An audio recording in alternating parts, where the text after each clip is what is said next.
మిలియన్లాది పిల్లలు ప్రతి రాత్రి ఆకాశాన్ని చూసి కలలు కంటారు. కాని తమిళనాడులోని రామేశ్వరంలో ఒక సాధారణ మత్స్యకార కుటుంబంలో జన్మించిన ఒక బాలుడి వాస్తవ జీవితం మాత్రం కష్టాలు, పరిమితులు మరియు సాధారణ జీవన పోరాటాలతో నిండిపోయి ఉండేది. అయితే అదే బాలుడు తర్వాత భారతదేశ అనురక్షణ కార్యక్రమాలకు దిశానిర్దేశం చేసి చివరికి దేశంలోని అత్యున్నత రాజ్యాంగ పదవిని అధిరోహించాడు. అలాంటి అసాధారణ జీవిత ప్రయాణాన్ని పరిశీలించినప్పుడు ఒక ఆసక్తికరమైన ప్రశ్న తలెత్తుతుంది. కేవలం వ్యక్తిగత కృషి మాత్రమేనా ఆయనను ఒక చిన్న తీరగ్రామం నుండి రాష్ట్రపతి భవన్ వరకు తీసుకెళ్లింది, లేదా ఆయన జన్మించిన క్షణంలోనే ఒక ప్రత్యేకమైన విధి రాసిపెట్టబడిందా? ఇప్పుడు మీరు చూస్తున్న ఈ ప్రకాశవంతమైన చార్ట్ 1931 అక్టోబర్ 15న జన్మించిన డాక్టర్ ఏపీజే అబ్దుల్ కలాం గారి ఖచ్చితమైన వేద జ్యోతిష్య జనన చక్రం. ఈ చార్ట్ ఆయన జన్మించిన రాత్రి ఆకాశంలో ఉన్న గ్రహాల స్థితిని ప్రతిబింబిస్తుంది. ఈ ఖచ్చితమైన గ్రహస్థితులను పరిశీలిస్తే భౌతిక శాస్త్రానికి అనుకూలంగా రూపుదిద్దుకున్న మేధస్సు, కఠినమైన వ్యక్తిగత క్రమశిక్షణ మరియు సేవా నాయకత్వానికి అంకితమైన వ్యక్తిత్వానికి ఒక నిర్మాణాత్మక వివరణ కనిపిస్తుంది. ఇక్కడ ఒక ముఖ్యమైన గ్రహయోగం కనిపిస్తుంది. సూర్యుడు మరియు బుధుడు కలిసిన ఈ స్థితిని వేద జ్యోతిష్యంలో బుధాదిత్య యోగం అని పిలుస్తారు.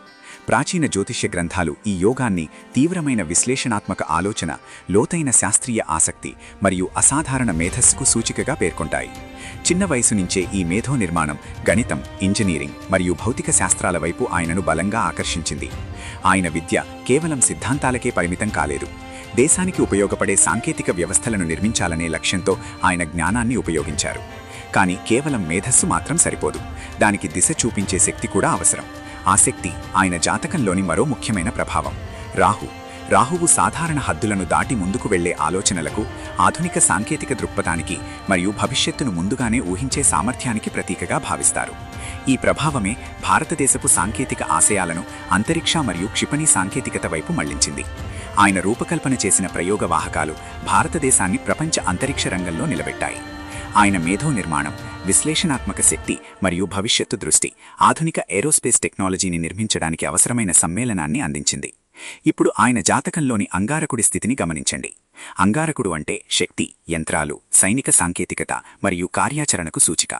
ఈ స్థానం ఆయనను కేవలం సిద్ధాంత భౌతిక శాస్త్రవేత్తగా కాకుండా భారతదేశ రక్షణ వ్యవస్థకు శిల్పిగా మార్చింది. ఈ అంగారక ప్రభావానికి ప్రత్యక్ష ఉదాహరణలు అగ్ని, పృథ్వీ వంటి క్షిపణి వ్యవస్థలు. అయితే ఈ దూకుడు శక్తికి సమతుల్యతనిచ్చిన మరో ప్రభావం కూడా ఆయన జాతకంలో కనిపిస్తుంది.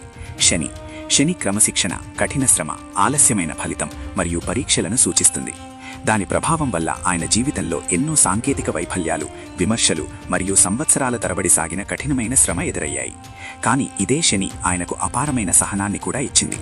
ఒకరోజు రాకెట్ ప్రయోగం విఫలమైన మరుసటి రోజు తిరిగి నిలబడి మరింత బలంగా ముందుకు సాగగలిగే శక్తి ఆయనలో ఏర్పడింది.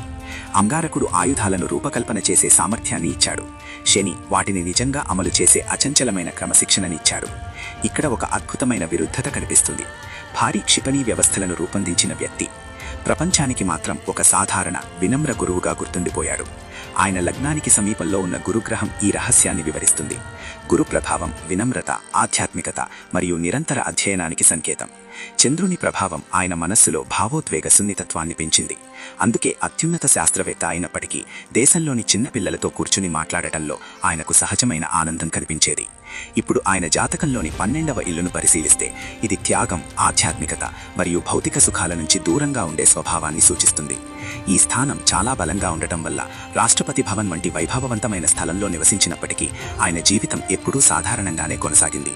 ఆయన ఆ ప్రాసాదంలో నివసించిన తనను తాను అక్కడ ఒక తాత్కాలిక అతిథిగా భావించేవారని చాలామంది చెబుతారు. 2002లో ఆయన భారత రాష్ట్రపతిగా బాధ్యతలు చేపట్టినప్పుడు ప్రజల స్పందన అసాధారణంగా మారింది. ప్రజలు రాజకీయాలను దాటి ఆయనను ఒక నైతిక మార్గదర్శిగా స్వీకరించారు. అందుకే ఆయన పీపుల్స్ ప్రెసిడెంట్గా గుర్తింపు పొందారు. ఆయన చివరి క్షణాలు కూడా అసాధారణంగానే ముగిశాయి. 2015 జూలై 27న ఆయన విశ్రాంతి జీవితం గడుపుతూ కాకుండా యువ విద్యార్థులకు ఉపన్యాసమిస్తూ వేదికపైనే కుప్పకూలిపోయారు. తన జీవితమంతా జ్ఞానాన్ని పంచడానికి అంకితం చేసిన ఒక గురువు జ్ఞానం పంచుతూనే ఈ ప్రపంచాన్ని విడిచిపెట్టడం వేద జ్యోతిష్య దృష్టిలో ఒక గురు ఆత్మకు అత్యంత కవితాత్మక ముగింపుగా భావించబడుతుంది. చరిత్ర సాధారణంగా విజయాన్ని సంపదతో కొలుస్తుంది, కానీ అబ్దుల్ కలాం గారి జాతకం మాత్రం మరో సత్యాన్ని చెబుతుంది. జ్ఞానం, సేవ మరియు వినమ్రత ఇవే నిజమైన విజయానికి ప్రమాణాలు. ఆయన జీవితం మనకు ఒక గొప్ప సందేశాన్ని ఇస్తుంది. నక్షత్రాలు కేవలం మన గమ్యాన్ని మాత్రమే నిర్ణయించవు, మన ప్రయాణం ప్రపంచానికి ఎలా గుర్తుండాలో కూడా నిర్ణయిస్తాయి.